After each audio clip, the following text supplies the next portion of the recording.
Una grande prestazione, devo dire che abbiamo fatto decisamente una prestazione sopra le righe.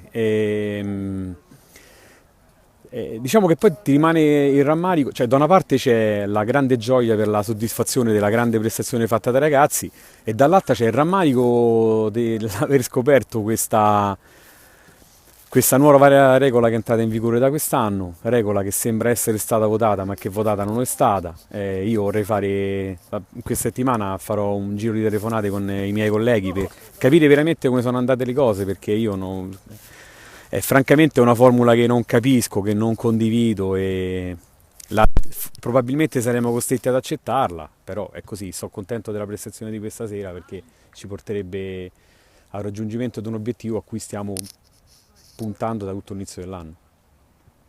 E ancora non ci condanna ai playoff in quanto dobbiamo recuperare questi punti dalla terza. Confido, ovviamente scherzando, che gli amici di Checco possano perdere una partita. So che non sarà così perché loro sono veramente talmente tanto forti che sarà veramente molto difficile che succederà questo.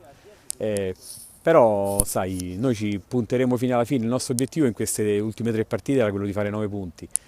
Il primo scoglio l'abbiamo superato perché Contini è una gran bella squadra, è veramente una gran bella squadra, insomma, e l'ha dimostrato durante tutto l'arco dell'anno. Noi questa sera siamo stati bravi, decisi, siamo partiti con il piglio giusto anche se siamo andati in svantaggio.